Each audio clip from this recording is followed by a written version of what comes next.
Alhamdulillah, alhamdulillahil bari'in nasab wa khaliqil lawhi wal qalam. Ahmaduhu ta'ala 'allamal insana ma lam ya'lam. Wa nashkuruhu 'ala ma asda wa an'am wa nashkuruhu 'ala ni'matil iman wal islam.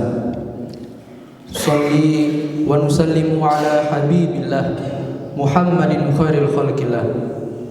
Ballaghar risalah wa addan amanah wa nasahal ummah wa jahada fillah alladzi kharajan nas minad dhulumatil kufri ila nuril iman amma ba'du. Wa ya ayyuhal muslimun usi nafsi wa iyyakum bitaqwallah haqqa tuqatih wa la tamutunna illa wa antum muslimun. Wa qala Allah ta'ala fil Qur'anil 'azim, a'udzu billahi minasyaitonir rajim. Ya ayyuhalladzina amanu taqullaha haqqa tuqatih wa la tamutunna illa wa antum muslimun. Wa qala aidan, qul ya ibadiyalladzina asrafu ala anfusihim la taqnatu mir rahmatillah innallaha yaghfirudz dzunuba jami'an innahu huwal ghafurur rahim. Ma'asyiral muslimin rahimakumullah. Mengawali Jumat di siang hari ini, marilah kita bersama-sama bersyukur kepada Allah Subhanahu wa taala yang telah melimpahkan kenikmatan kepada kita semua sehingga kita dapat berkumpul di tempat ini dalam keadaan sehat walafiat.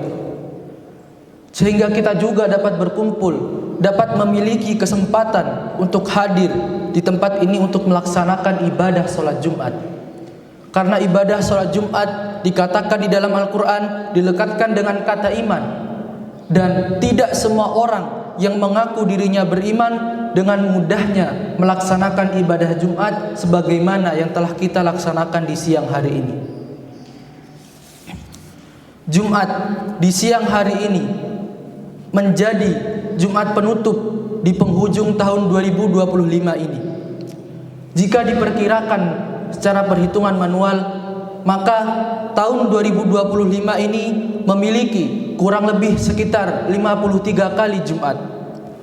Dan jika kita hitung dalam penghitungan manual itu pula, setiap tahun setidaknya kurang lebih kita akan melaksanakan Jumat sebanyak 52 kali hingga 53.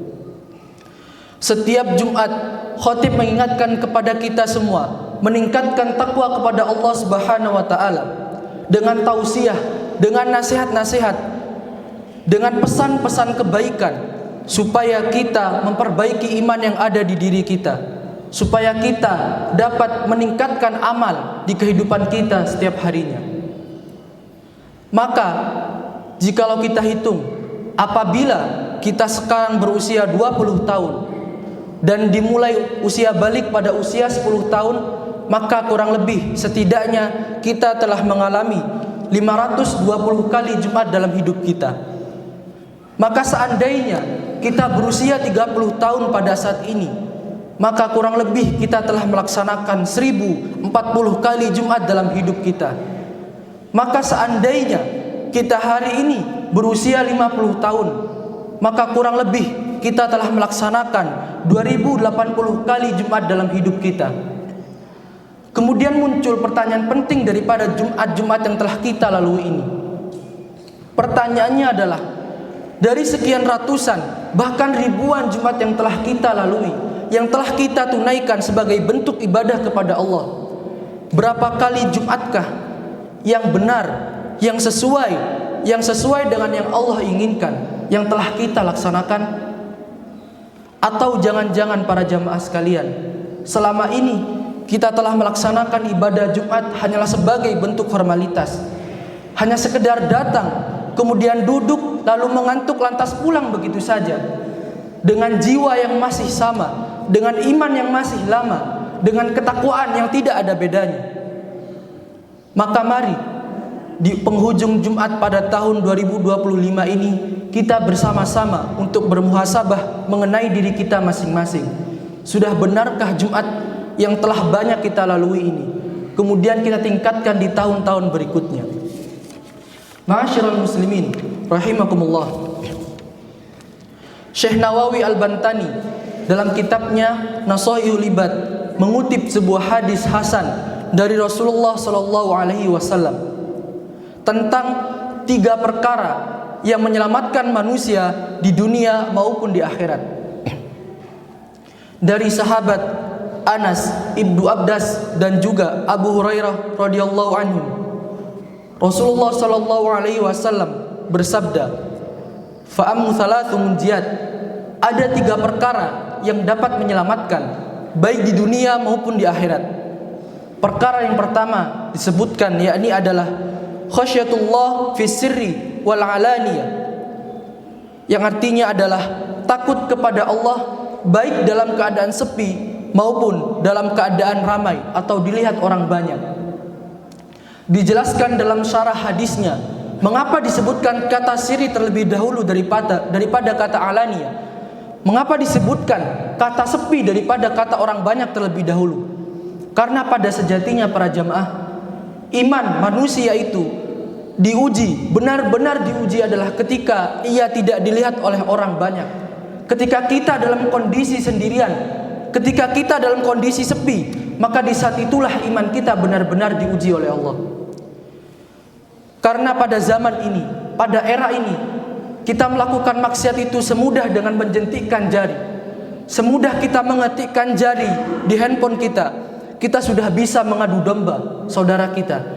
Kita juga sudah bisa melihat hal-hal yang dilarang oleh Allah Subhanahu wa taala. Maka itulah mengapa disebutkan kata sirri terlebih dahulu daripada kata alaniyah. Karena iman manusia itu benar-benar diuji ketika ia dalam keadaan sepi. Disebutkan pula hal ini dalam agama kita yang disebut dengan muraqabatullah, atau merasa selalu diri kita itu diawasi oleh Allah Subhanahu wa taala. Dalam tasawuf atau dalam konsep hadis disebut dengan konsep ihsan, yang dalam hadisnya disebutkan bahwasanya seperti an ta'budallah ka'annaka tarahu. Kita menyembah, engkau menyembah Allah seolah-olah engkau melihatnya. Fa illam takun tarahu fa innahu yaraka. Dan jikalau kita tidak mampu beribadah seolah-olah melihat Allah, maka kalian sesungguhnya Allah telah melihat kita. Jika kalian tidak melihatnya, sesungguhnya Allah yang telah melihat kita. Maka seperti itulah konsep muraqabatullah. Konsep di mana kita seharusnya menerapkan iman kita baik dalam keadaan sepi maupun dalam keadaan keramaian. Namun para jamaah, pada akhir-akhir ini kita seringkali menerapkan kata iman itu hanyalah dengan sekedar ucapan saja. Kita sering iman dalam ucapan, namun sekuler dalam perbuatan. Kita menganggap Allah itu hanya ada di masjid-masjid, tetapi kita tidak menganggap Allah itu ada di pasar, sehingga masih banyak timbangan-timbangan yang dicurangi. Kita hanya menganggap Allah itu hanya ada di masjid. Kita tidak menganggap Allah itu ada di kantor-kantor, sehingga kita dengan mudahnya melakukan tindakan korupsi, tindakan kecurangan yang lain. Kita seringkali menganggap Allah itu hanya ada di masjid, tidak menganggap Allah itu tidak di mana saja, tidak menganggap Allah juga ada di warung kopi. Sehingga ketika kita berkumpul dengan kawan kita, ketika kita berdiskusi dengan teman kita di tempat kopi, maka disitulah terjadi sebuah fitnah, ghibah, dan tindakan-tindakan yang lain. Dan itu disebut dengan hal yang wajar, padahal sejatinya Allah selalu mengawasi kita. Namun para jamaah, jikalau kita sebagai hamba yang selalu merasa diawasi oleh Allah Subhanahu wa taala, maka kita akan selalu enggan, akan selalu sungkan untuk bermaksiat kepada Allah. Karena kita yakin di setiap amal, di setiap apapun kehidupan kita di dunia, baik dalam keadaan sepi maupun dalam keadaan ramai, kita akan selalu diawasi oleh Allah Subhanahu wa taala. Maka itulah tanda pertama, syarat pertama orang yang diselamatkan oleh Allah Subhanahu wa taala baik di dunia maupun di akhirat. Kemudian perkara yang kedua hamba yang diselamatkan oleh Allah dalam hadis, yakni adalah al-qasdu fil fakri wal ghina, yakni seseorang yang sederhana baik dalam keadaan susah ataupun kekurangan, dan juga dalam keadaan kecukupan atau dalam keadaan kaya. Jika seseorang itu dalam keadaan kekurangan, maka bersifat sederhana akan membuatnya menjadi strategi atau momen bagi ia untuk bersyukur kepada Allah Subhanahu wa taala. Selain itu, bersifat sederhana pula akan menjadikan ia bijak dalam mengatur ekonominya. Namun para jamaah, bagi seseorang yang merasa berkecukupan, bagi seseorang yang hartanya banyak, bersifat sederhana sangatlah susah. Jika ia masih bersifat sederhana, maka itu adalah pertanda bahwa dirinya menganggap dunia ini hanyalah sekedar biasa-biasa saja, tidak tergoda dengan gemerlapnya dunia. Dia tidak terpesona dengan hartanya yang melimpah atau berlebihan dalam hidupnya yang ada di dunia. Karena pada zaman ini para jamaah, seringkali kita melihat banyak manusia yang ingin sekali untuk terlihat kaya, yang ingin sekali untuk dipandang mempunyai harta yang sangat banyak. Maka kemudian menjadi pertanyaan besar bagi kita semua adalah jika kita memiliki sebuah harta, jika kita memiliki harta-harta yang banyak, yang menjadi pertanyaan dalam hidup kita yakni adalah berapa persen, berapakah harta yang telah kita infakkan di jalan Allah? Berapakah persen, berapakah harta yang telah kita gunakan untuk membantu saudara-saudara kita? Berapakah harta yang telah kita miliki, yang telah kita gunakan untuk membantu agama Islam di jalan Allah Subhanahu wa taala? Namun jika ada, maka itulah sejatinya pertanda bahwa ia adalah orang yang kaya. Ketika kekurangan kita merasa sederhana, dan ketika berkecukupan atau ketika merasa kaya, kita juga merasa sederhana. Karena sejatinya orang yang kaya menurut Allah Subhanahu wa taala yakni orang yang dengan mudahnya menginfakkan hartanya di jalan Allah Subhanahu wa taala. Maka itulah tanda atau ciri kedua seseorang yang diselamatkan oleh Allah dalam hidupnya di dunia maupun di akhirat. Kemudian perkara yang terakhir atau tanda yang terakhir, yakni seseorang yang diselamatkan oleh Allah di dunia maupun di akhirat, al-adlu fil ghadabi war ridha, berlaku adil baik dalam keadaan marah maupun dalam keadaan ridha atau dalam keadaan senang. Sebuah ayat di dalam Al-Quran disebutkan dalam Quran surat Al-Maidah, A'udzu billahi minasyaitonir rajim. Ya ayyuhalladzina amanu kunu qawwamina lillahi syuhada'a bil qis. Wahai orang-orang yang beriman, jadilah kamu sebagai penegak keadilan karena Allah ketika menjadi saksi yang adil. Wala yajrimannakum syana'anu qaumin ala alla ta'dilu, dan janganlah engkau bersifat dan janganlah kebencianmu itu menyebabkan engkau bersifat tidak adil terhadap suatu kaum. I'dilu, maka berlaku adillah, huwa aqrabu littaqwa, karena berlaku adil, bertakwalah kepada Allah Subhanahu wa taala. Wattaqullah innallaha khabirum bima ta'malun, maka bertakwalah kepada Allah, sungguh Allah Maha mengetahui terhadap apa yang telah engkau lakukan. Ma'asyiral muslimin rahimakumullah. Maka dari itu, tiga perkara tersebut yang akan menyelamatkan kita baik di dunia maupun di akhirat, yakni adalah ketika kita yang pertama takut kepada Allah baik dalam keadaan sendirian maupun ketika dilihat orang banyak. Kemudian yang kedua yakni adalah sederhana di waktu kita dalam keadaan susah maupun dalam keadaan kaya. Dan yang terakhir yakni adalah berkata atau berbuat adil baik dalam keadaan kita marah maupun dalam keadaan kita ridho atau dalam keadaan kita senang. Maka itulah para jamaah tiga hal yang dapat menyelamatkan kita baik di dunia maupun di akhirat. Kemudian sebagai penutup, khatib mengutip sebuah tulisan oleh Ibnu Hajar Al-Asqalani dalam kitabnya Al-Isabah fi Asma Sahabah.